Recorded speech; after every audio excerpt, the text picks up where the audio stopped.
الرحمن الرحیم۔ صلح فتح ثابت ہوئی۔ اس صلح کے بعد مسلمانوں کو کفار مکہ کی طرف سے اطمینان نصیب ہوا تو تبلیغ کا دائرہ وسیع کیا گیا۔ عرب کے قبیلوں میں مبلغ بھیجے گئے اور عرب سے باہر دوسرے ملکوں کے بادشاہوں اور راجاؤں کے نام بھی خاص خاص معتمد مبلغین کے ذریعہ دعوت اسلام کے خطوط باضابطہ مہر لگا کر بھیجے گئے۔ خود عرب کے لوگوں کو بھی موقع ملا کہ ٹھنڈے دماغ سے غور کریں اور اسلام کی حقیقت پہچانے۔ اس کا نتیجہ یہ ہوا کہ ایک ہی سال میں مسلمانوں کی تعداد اتنی بڑھی کہ جتنی اب تک 20 سال کے دور نبوت میں نہیں ہوئی تھی۔ سن 7 ہجری سفر حدیبیہ سے واپسی کے بعد ابھی پورا 1 مہینہ بھی نہیں گزرا تھا کہ خبر پہنچی کہ خیبر کے یہودی دوسرے قبیلوں کو ملا کر مدینہ منورہ پر حملہ کرنا چاہتے ہیں۔ خیبر مدینہ سے 3 منزل تقریباً 48 میل تھا۔ حضرت صلی اللہ علیہ وسلم نے انہیں مجاہدین کے ساتھ جو حدیبیہ کے موقع بیعت رضوان میں شریک تھے، محرم 7 سن ہجری مئی 628 عیسوی میں خیبر پر حملہ کر دیا۔ یہاں یہودیوں کے بڑے بڑے قلعے تھے۔ اللہ تعالیٰ نے سب پر فتح عطا فرمائی، مگر اس وقت یہودیوں کو یہاں سے نکالا نہیں جا گیا بلکہ ان کو مہلت دی گئی جب تک وہ مسلمانوں کے لیے خطرہ نہ بنے۔ اس شہر میں آباد رہیں، زمین اور جائیدادیں اگرچہ مسلمانوں کی ملک قرار دی گئی مگر قبضہ انہی یہودیوں کا بحال رکھا گیا۔ البتہ پیداوار میں مسلمانوں کا حصہ مقرر کر دیا گیا۔ فتح خیبر کے بعد فدق کے یہود سے انہی شرطوں پر صلح ہو گئی۔ ذی قعدہ سن 7 ہجری مارچ 629 عیسوی میں صلح حدیبیہ کی شرط کے بموجب حضرت صلی اللہ علیہ وسلم اور صحابہ کرام نے مکہ معظمہ پہنچ کر عمرہ ادا کیا۔ حضرت میمونہ رضی اللہ عنہا ازواج مطہرات میں شامل ہوئی۔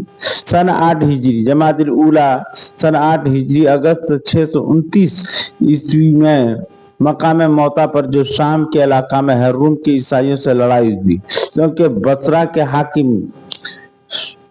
کے حاکم شرجیل نے تمام دنیا کے مسلمہ قادہ کے خلاف صلی اللہ علیہ وسلم کے قاصد حضرت حارث بن عمیر کو شہید کر دیا گیا تھا۔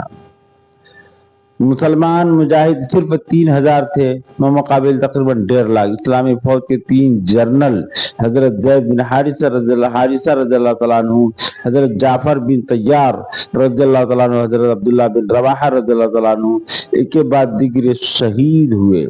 پھر جھنڈا حضرت خالد بن ولید رضی اللہ تعالیٰ عنہ سنبھالا اور مسلمان مجاہدین کو 1.5 لاکھ سکے نرگا سے نکال لائے۔ کل 12 مسلمان شہید ہوئے۔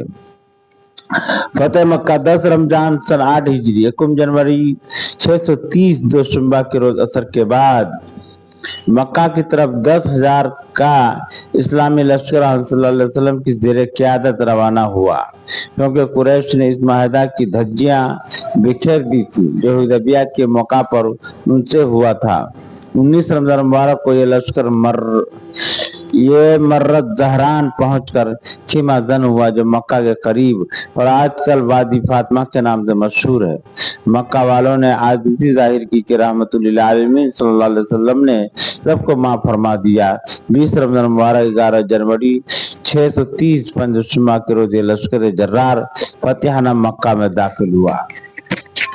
حضرت صلی اللہ علیہ وسلم اونٹنی پر سوار تھے۔ ایک نوجوان آزاد غلام شہید موتا حضرت زید بن حارثہ رضی اللہ عنہ کے فرزند حضرت اسامہ رضی اللہ تعالیٰ عنہ آپ کے پیچھے اسی اونٹنی پر تھے، مگر اس فاتحانہ داخلہ کے وقت شاہ کونین محبوب رب العالمین صلی اللہ علیہ وسلم کی تواضع اور آپ کے عز و انکسار کی یہ کیفیت تھی کہ نگاہیں نیچی تھی، سر جھکا ہوا تھا، یہاں تک کہ امام مبارک کی اور اونٹنی کے ہودے سے آ لگی تھی۔ دل میں یاد خدا اور زبان مبارک اور سورہ فاتحہ کی تلاوت جاری تھی۔ خانہ کعبہ میں داخل ہوئے، لوگوں نے شکریہ ادا کیا اور 360 بت جو وہاں موجود تھے ان کو چھڑی کے اشاروں سے گرا دیا۔ پھر باہر تشریف لائے تو وہ حاضر تھے جن کی عمریں آپ کو تکلیف دینے اور اسلام کی جڑیں اکھاڑنے پر صرف ہوئی تھی۔ آپ نے دریافت فرمایا کیا خیال ہے آپ لوگوں کے ساتھ کیا معاملہ ہونا چاہیے؟ ان مجرم نے بردستہ جواب دیا جو ایک شریف خاندان اعلی اخلاق کریم النفس سے توقع کی جا سکتی ہے۔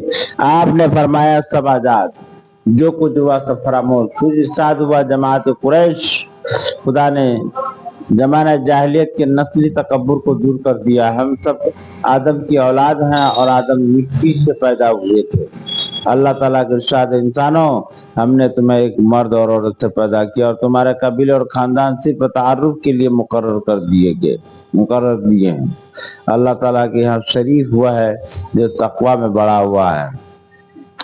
فتح مکہ کے بعد ماہ شوال میں غزوہ حنین ہوا، پھر طائف کا محاصرہ کیا گیا جس میں منجنی کا استعمال کیا جو قلعہ شکن توپ کی گویا ابتدائی شکل تھی۔ اس سفر میں مقام جعرانہ سے راتوں رات مکہ معظمہ پہنچ کر صلی اللہ علیہ وسلم نے عمرہ بھی کیا۔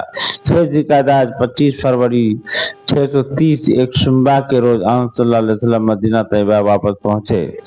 سن 9 ہجری مدینہ طیبہ میں خبر گرم ہوئی ہرقل شام روم اور موتا کے عیسائی لاکھوں کی تعداد مدینہ پر حملہ کا ارادہ کر رہے ہیں۔ رومیوں کے اس منصوبہ کو ناکام کرنے کے لیے صلی اللہ علیہ وسلم 6 رجب سن 9 ہجری 19 اکتوبر 630 عیسوی پنجشنبہ کے روز مدینہ طیبہ سے شام کی جانب روانہ ہوئے۔ 20,000 مجاہدین آپ کے ساتھ تھے۔ آپ کچھ کرتے ہوئے تبوک تک پہنچ گئے جو مدینہ طیبہ سے 14 منزل کے فاصلہ پر شام میں ہے، لیکن وہاں پہنچ کر معلوم ہوا کہ یہ افواہ بے بنیاد تھی۔ پر جنگ کی نوبت تو نہیں آئی، البتہ اتنے بڑے لشکر جرار سے مسلمانوں اور اسلام کی اہمیت مخالفین کے دلوں میں بیٹھ گئی۔ چنانچہ کچھ عیسائی نوابوں نے آپ سے صلح امن کا معاہدہ بھی کر لیا۔ رمضان مبارک میں حضرت صلی اللہ علیہ وسلم مدینہ طیبہ سے واپس ہوئے، پہنچے راستہ میں مسجد زرار منہدم کرائی۔ یہ وہ مکان تھا جس کا نام مسجد دیا گیا، مگر دراصل مسلمانوں کے خلاف سازش کا ایک مرکز تھا۔ عرب کے تمام بڑے بڑے قبیلوں کے وفد آئے، خود مسلمان ہوئے اور دوسرے ان کے لیے مبلغ اسلام بن کر واپس ہوئے۔ حج کا انتظام براہ راست صلی اللہ علیہ وسلم نے اپنے ذمہ لیا اور اس کو پورا کرنے کے لیے حضرت صدیق رضی اللہ عنہ کو امیر الحج بنا کر بھیجا۔ مشرکوں کے متعلق اسلامی حکومت کی پالیسی کا اعلان کیا گیا۔ یہ اعلان حج کے موقع پر صلی اللہ علیہ وسلم کی جانب سے حضرت علی کرم اللہ وجہہ نے کیا اور آگے حجۃ الوداع